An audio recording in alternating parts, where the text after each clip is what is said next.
AMCA एक 5th generation stealth fighter है जिसे एरोडायनामिक एजिलिटी सुपर क्रूज और लो ऑब्जर्वेबिलिटी स्टेल्थ जैसे फीचर्स के साथ डिज़ाइन किया जा रहा है। इन सभी कैपेबिलिटीज़ को अचीव करने के लिए इसमें एक ट्विन इंजन सेटअप होगा। दोनों इंजन्स की थ्रस्ट रेटिंग अराउंड 12.5 kN होगी। फाइटर जेट को सुपर क्रूज करने के लिए high thrust to weight ratio चाहिए। स्टेल्थ मेंटेन करने के लिए इंजन का एग्जॉस्ट नोजल लो इंफ्रारेड और रडार सिग्नेचर वाला होना चाहिए। AMCA का डिज़ाइन प्रोसेस काफ़ी एलैबोरेट है, जिसमें इंजीनियर्स और डिज़ाइनर्स एडवांस टेक्नोलॉजी पर ब्रेनस्टॉर्म करते हैं। ये जेट जब टेस्ट फ्लाइट के लिए रनवे पर खड़ी होती है तब इसकी डेवलपमेंट की कड़ी मेहनत दिखाई देती है। AMCA जब पहली बार उड़ान भरने जा रही होती है तब उसका ट्रांसपोर्टेशन एक एक्साइटिंग पल होता है। कॉकपिट के अंदर से पायलट को मिलता है एडवांस टेक्नोलॉजी का पूरा एक्सपीरियंस जो उन्हें फ्लाइट ऑपरेशंस में मदद करता है। GTRE ने पहले भी कावेरी इंजन पर काम किया था, लेकिन वो इंजन AMCA जैसे हाई परफॉर्मेंस स्टेल्थ फाइटर के लिए सफिशिएंट नहीं था।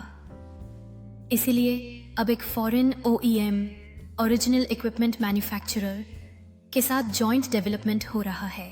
फ्रांस ऑलरेडी कावेरी इंजन को अपग्रेड करने में इंडिया की हेल्प कर चुका है। Kaveri derivative for UCF। उनके पास M88 इंजन का एक्सपीरियंस है जो दसॉल्ट रफाल में लगा होता है। अनहोन इंडिया के साथ को डेवलपमेंट और फुल टोटी ट्रांसफ़र ऑफ टेक्नोलॉजी ऑफर किया है। एडवांस्ड इंजन टेक में world leader Rolls Royce India के साथ स्ट्रेटेजिक पार्टनरशिप ऑफर कर चुका है फ्यूचर मिलिट्री इंजन्स के लिए। यह पार्टनरशिप न सिर्फ कावेरी इंजन की अपग्रेड्स का वादा करती है, बल्कि इंडिया के एरोस्पेस सेक्टर को भी नए उड़ान देने का अवसर देती है, जिससे हमारा डिफेंस कैपेबिलिटीज़ मजबूत होगा। AMCA एक ट्विन इंजन फाइटर होगा जिसमें हर इंजन लगभग 130 से 30 kN का थ्रस्ट जनरेट करेगा। मतलब ये एयरक्राफ्ट सिर्फ स्टेल्थ ही नहीं बल्कि सुपर क्रूज कैपेबिलिटी के साथ मच स्पीड से भी उड़ेंगे बिना आफ्टर बर्नर के। ये पॉसिबल होगा एक कम्प्लीटली नए जनरेशन का टर्बोफन इंजन के थ्रू, जो न सिर्फ पावरफुल होगा बल्कि स्मार्ट, स्टेल्थी और रिलायबल भी। GTRE plus foreign partner AE joint development. GTRE पहले भी कावेरी इंजन पे काम कर चुका है, लेकिन अब बात हो रही है एक ऐसे इंजन की जो 5th जनरेशन फाइटर की डिमांड को पूरा कर सके। इसलिए जेटरी को एक ट्रस्टेड इंटरनेशनल इंजन मेकर की ज़रूरत है जो एडवांस्ड जेट इंजन्स के फील्ड में मास्टर हो। इसीलिए हो रही है बात कुछ ग्लोबल एरोस्पेस जायंट्स के साथ में। सैफ्रन फ्रांस, उनका M88 engine already Rafale jets में यूज़ हो रहा है। सैफ्रन ने इंडिया को टेक्नोलॉजी ट्रांसफ़र और जॉइंट डेवलपमेंट का ऑफर दिया है। खास बात यह है कि सैफ्रन कावेरी इंजन को भी रिकॉन्फ़िगर करने में DRDO की हेल्प कर रहा है for use in India's upcoming UCAV घटक रोल्स रॉयस यूकेट इंजन टेक्नोलॉजी। दोस्तों, आज के ज़माने में सिर्फ एक फाइटर जेट बनाना काफ़ी नहीं होता, उस फाइटर को पावर देने वाला इंजन भी इक्वली क्रूशल होता है, क्योंकि बिना पावरफुल इंजन के एक जेट सिर्फ एक शो पीस है।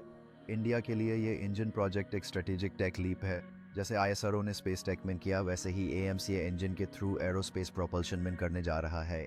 डिज़ाइन और मैन्युफैक्चरिंग चैलेंजेस, क्या क्या तैयार करना होगा AMCA के लिए बनने वाला इंजन एक नेक्स्ट जेन लो बाईपास टर्बो फैन होगा। इस तरह के इंजन में कई अल्ट्रा एडवांस कंपोनेंट्स होते हैं। 1 फैन ब्लेड्स जेट के आगे लगते हैं। ये लाइट वेट और हाई स्ट्रेंथ मटेरियल से बनाए जाते हैं, like titanium alloys. 2 compressor section air को कंप्रेस करता है हाई प्रेशर पर। 3 कंबशन चेंबर याहिन पर फ्यूल इग्नाइट होता है, एक्सट्रीम हीट और प्रेशर हैंडल करना पड़ता है। 4 turbine section high temperature gases से रोटेट होता है और पावर जनरेट करता है। 5 आफ्टर बर्नर ऑप्शनल ज़्यादा थ्रस्ट के लिए। Single crystal turbine blades banana, but ये ब्लेड्स 1600 प्लस टेम्परेचर चलती हैं।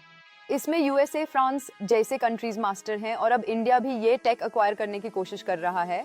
Thermal barrier coatings engine materials को हीट से बचाने के लिए लगाए जाते हैं। एस्टिमेटेड कॉस्ट एंड टाइमलाइन, एक एडवांस जेट इंजन के R&D पर अप्रॉक्स RS10 1000 करोड़ प्लस का खर्चा आता है।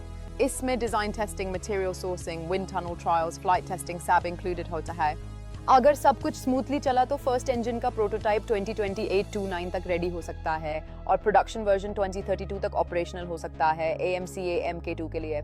टेक्नोलॉजी ट्रांसफर सिर्फ असेंबली नहीं, नॉलेज चाहिए। बहुत सारे डील्स में फॉरेन कंपनी सिर्फ स्क्रू ड्राइवर असेंबली की परमिशन देती हैं, मतलब पार्ट्स वो बनाते हैं, इंडिया सिर्फ असेंबल करता है। लेकिन अब इंडिया चाहता है कोर टेक्नोलॉजी का ट्रांसफर हो, like metallurgy, design codes, cooling techniques. Joint R&D teams बनाए जाएं ताकि इंडियन साइंटिस्ट भी इक्वली कंट्रीब्यूट कर